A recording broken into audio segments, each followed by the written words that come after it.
The first method of solving a quadratic equation is by factorization, yeah? And I've already told you that two linear expressions, they multiply to give you a quadratic, which means I can bring this quadratic into two linear factors. That is what we are trying to do, okay? That is the first way I would solve any quadratic equation. Now, if something cannot be factorized, then I'll think of the other method. So the first method that should come to your mind while solving a quadratic is you want to check whether the given quadratic can be factorized or not. So let's begin how exactly we can do it. To factorize, you want to obtain the two bracket. The conventional method of doing factorizing question is to look at the middle term. We split the middle term in such a way that I want to get two terms instead of the one term in between, which is connected to the other two terms. Now what do? Is we look at the first term and the last term. If you see the first term with the last term, their product is 2x squared times 3, which is 6x squared. Okay, you should always multiply the first term, the constant term, with the first leading term.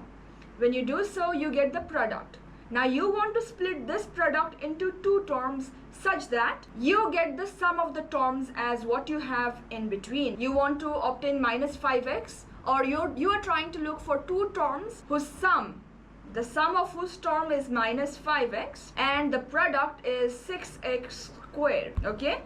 Now when you look at the sum is minus 5. So think about the number 6. 6 can be factorized as 1 times 6. The other factor we have for 6 is 2 and 3. 2 times 3 is 6. You want to obtain a positive sum. Very important to remember this. If you want to obtain a positive sum, you want to use the numbers, or you want to use the factors of the same sign, because only when you multiply numbers of the same sign, you get the answer positive. We are using either 1 and 6 or 2 and 3. Which one to use is what is decided by the middle term. The middle term tells me that I have to get the two factors whose sum is minus 5. So minus 5, I can get this sum minus 5 using any of the pair. Check it out. 1 and 6 can also make 5. 2 and 3 can also make 5. But the product we are looking at is plus 6. So we want the numbers to be of the same sign.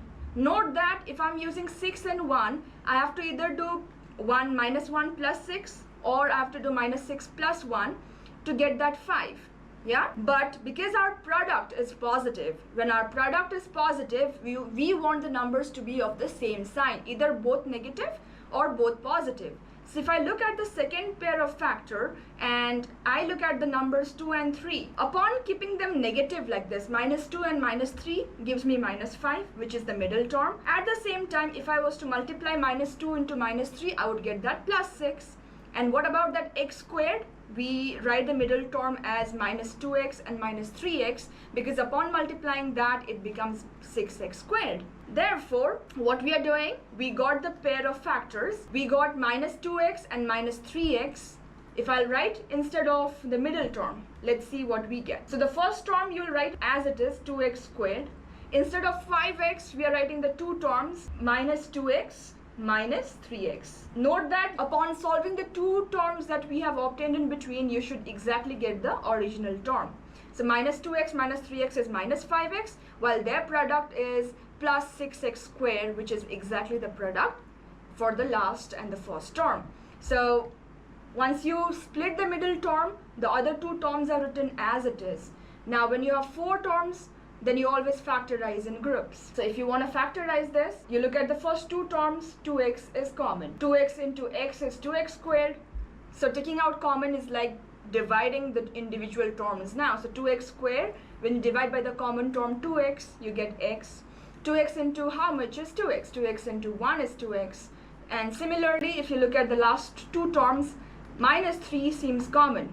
Okay, minus 3 into x is minus 3x. And minus 3 into how much is plus 3? Minus 3 into minus 1 is plus 3.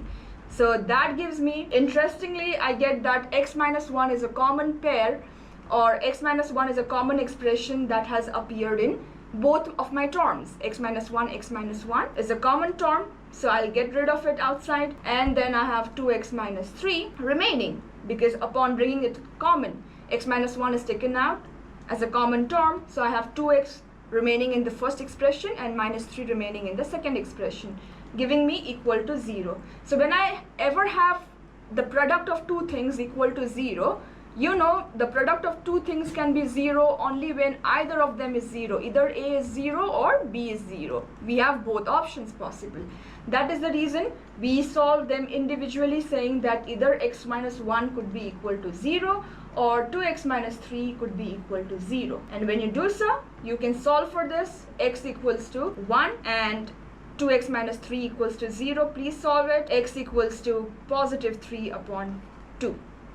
We got the two values of x as 1 and positive 3 upon 2. If you'll go back to the equation and if you'll plug in the value of x as this, you are going to get the equation equal to 0. Please verify yourself. Okay, that is the concept of solving a quadratic. Note that solving a quadratic is finding the value of x. We also call this as the solution of the equation. We also call it as the zero of the equation. Finding the zero meaning finding the value of x such that the whole expression is equal to 0. We also call it as roots. There are various ways we are calling this solution. Either way they're asking for the same thing. This is the first method of solving a quadratic, called as factorization. Yeah. Next, we have more methods coming up and we will definitely have a look.